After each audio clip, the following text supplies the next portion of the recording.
Aminin natin masarap at swak sa budget ang pagkain sa karinderya. Lalo na kung estudyante ka, empleyado, o basta gutom na at nagmamadali. Solve na ang kanin, ulam, at libreng sabaw. Pero teka lang, natanong mo na ba kung gaano ito kalinis? Baka sa bawat subo mo, hindi lang gutom ang nawawala. Baka pati kalusugan mo rin. Bilang mamamayan, responsibilidad natin ang sarili nating kalusugan. Hindi porke mura at accessible ang pagkain, okay na isantabi ang hygiene. Kaya heto na, 5 payo para makaiwas sa delikadong pagkain sa karinderya. Huwag puro kain lang, dapat marunong ka ring magmasid. Pang-una, tingnan mong mabuti ang kutsara. Huwag lang basta-basta gamitin. Tandaan mo, hindi lang ikaw ang gumagamit niyan. Bago ka pa magsimula kumain, laging i-check ang kutsara at tinidor mo. Minsan, kahit nakababad pa yan sa mainit na tubig o nasa parang heater, hindi ibig sabihin nun malinis na. Tingnan kung may kanin-kanin pa, sebo, o parang mamasa-masa. Pag ganun, red flag na agad yan. May ibang karinderya na hindi sinasaksak yung paninitan ng kubyertos. Pang-display lang pala. Yung iba naman, basta mababad lang sa tubig, solve na raw. Paano kung may kumain doon na may sipon, ubo, o kahit anong sakit na hawakan yung kutsara tapos ginamit mo? Delikado. Ang aking payo, kaibigan, magdala ka ng sariling kutsara at tinidor. Maliit lang yan sa bag. Pero malaking tulong sa kalusugan kung wala ka talagang dala, gumamit ng plastic gloves o balutin ng plastic ang kamay mo at magkamay na lang.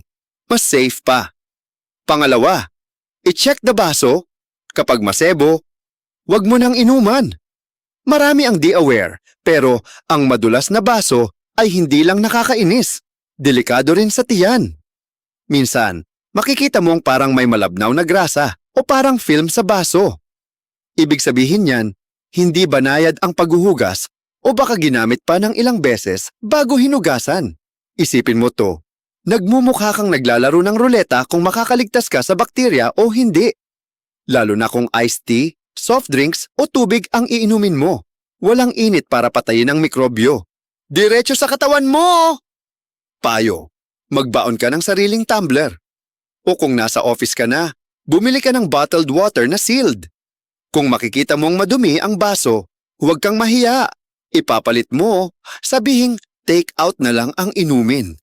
Mas okay na maging maarte kaysa mapunta sa CR buong araw. 3. Masarap ang ulam. Pero pag may langaw sa sabaw, out na yan! Sino na dito yung patapos na kumain tapos biglang may lumulutang na langaw sa sabaw? O kaya yung may nakita kang buhok o maliit na insekto sa mismong ulam? Yeks, isa lang ang ibig sabihin nun, hindi nasusunod ang tamang food handling. Langaw lang ba ang problema? Hindi. Ang langaw ay pwedeng manggaling sa kung saan-saan. Basurahan, kanal o tae ng hayop. Isipin mo, dumikit yan sa pagkain mo. Kahit anong init ng sabaw, kung galing sa karinderyang walang takip-takip ang pagkain, walang silbi ang init. Payo, pumili ka ng kainan na may takip ang mga ulam, may food warmer, at maayos ang pagkakadisplay. Hindi yung open air na nilalanggam o nilalangawan. Magmasid ka rin kung malinis ba ang paligid at mga tauhan. May gloves ba? Maayos ba ang buhok? Kasi kung hindi, baka pati buhok nila mapasama sa pagkain mo. 4. Ang tirang ulam hindi dapat pwedeng second round. Isa sa mga hindi alam na marami, may ilang karinderyang ginigisa lang ulit ang tirang ulam kahapon, tapos ihahain ulit kinabukasan. Yes, baka narinig mo na to. Yung adobo na tira, binalian lang, tas ginisa, lagyan ng konting toyo, boom! Fresh na ulam daw uli. Pero ang hindi alam ng iba, kahit mainit pa yan, may bakterya nang nabuo sa tagal ng pagkaimbak. Lalo na kung hindi na refrigerate ng maayos. Pwede kang makaranas ng LBM, pagsusuka, o kahit food poisoning. Payo. Huwag kang mahiyang magtanong kung kailan niluto ang ulam. Minsan sa tanong mo pa lang, makikita mo na kung nagsasabi ng totoo o hindi. Kung medyo duda ka, huwag nang ituloy. Mas maganda kung pipili ka ng karinderyang madalas na uubos agad ang luto.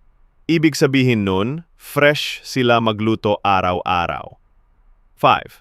Maging observant. Hindi porke sikat, malinis na.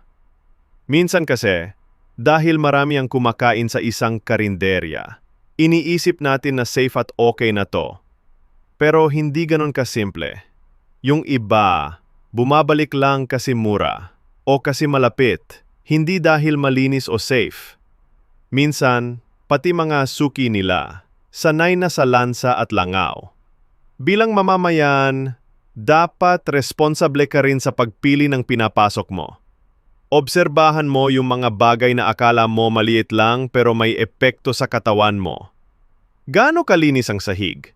May dumadaan bang daga o ipis? Kumusta ang suot ng mga nagluluto? Hindi porke sikat, mura, o malapit panalo na agad.